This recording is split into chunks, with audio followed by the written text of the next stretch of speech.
अनिल अंबानी आज कंगाल हो गए हैं, लेकिन एक जमाने में कॉर्पोरेट सेक्टर में अनिल अंबानी की तूती बोलती थी। साल 2008 की बात है। अमीरों की संपत्ति आंकने वाली मैगजीन फोर्ब्स ने अनिल अंबानी को दुनिया का 6वां सबसे दौलतमंद शख्स बताया था।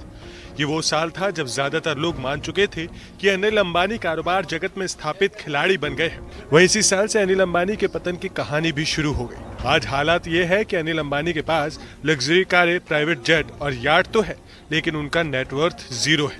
दरअसल ब्रिटेन की एक अदालत में अनिल अंबानी के वकीलों ने दावा किया है कि अनिल अंबानी के पास 11 या ज्यादा लग्जरी कारें, एक प्राइवेट जेट, एक यार्ड और दक्षिण मुंबई में एक स्पेशल सीविंड पेंट हाउस है, लेकिन नेटवर्थ जीरो है। अनिल के वकीलों के मुताबिक 2012 में अंबानी का निवेश 7 अरब डॉलर से ज्यादा का था।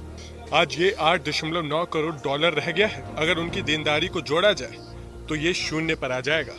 अनिल अंबानी कैसे अर्श से फर्श पर पहुंच गए, वो कौन से गलत फैसले थे जो अनिल अंबानी को भारी पड़े, ये भी आपके लिए जानना जरूरी है।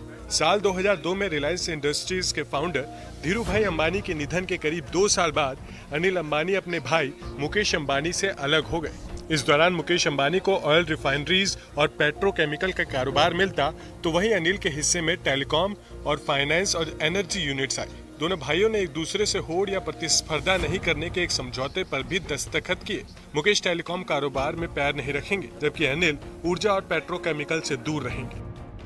कारोबार जगत के जानकारों की माने तो इस बंटवारे में अनिल अंबानी को वो सभी चीजें मिल गई जिसकी जिद कर रहे थे। हालांकि शुरुआती सालों में अनिल अंबानी के लिए स्थितियां अनुकूल थी, लेकिन कुछ वक्त बाद अनिल अंबानी के पतन की भी शुरुआत होने लगी। जानकारों के मुताबिक अनिल पारिवारिक कारोबार के बंटवारे के फौरन बाद से ही पूंजी निगलने वाली परियोजनाओं को हाथ में लेने पर उतारू थी। अनिल अंबानी के हर कारोबारी फैसले महत्वाकांक्षा के फेर में पढ़कर लिए गए थे। इसके अलावा अनिल अंबानी कंपटीशन में बिना किसी रणनीति के कूद जाने में दिलचस्पी रखते हैं। वहीं अनिल अंबानी के लिए 2008 की वैश्विक मंदी ने भी बड़ा झटका दिया। एक अनुमान के मुताबिक इस मंदी में अनिल अंबानी को 31 अरब डॉलर का नुकसान हुआ।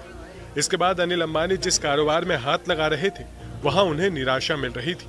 वहीं मुकेश अंबानी लगातार सफलता के शिखर पर पहुंच रहे थे। आज मुकेश अंबानी दुनिया के टॉप 10 अमीरों में शामिल है, तो वहीं अनिल अंबानी पर 45,000 करोड़ के कर्ज और मुकदमे का पहाड़ है। हाल ही में अनिल अंबानी पर स्वीडन की कंपनी एरिक्सन ने 550 करोड़ रुपए चुकाने को कहा था। कोर्ट के आदेश के मुताबिक अगर वो नहीं चुकाते तो जेल जाना पड़ता। मुकेश अंबानी मुश्किल वक्त में अपने भाई का सहारा बने और पैसे चुकाकर जेल जाने से बचा लिया। बहरहाल लंदन कोर्ट ने चीन के बैंकों की एक अर्जी पर सुनवाई करते हुए अनिल अंबानी से 10 करोड़ डॉलर की राशि जमा करने को कहा है। इसके लिए कोर्ट ने अनिल अंबानी को 6 हफ्ते की समय सीमा दी है। अब ये देखना अहम है कि अनिल अंबानी इस रकम को कैसे दे पाते हैं। क्या एक बार फिर मुकेश अंबानी अपने छोटे भाई की मदद के लिए सामने आएंगे?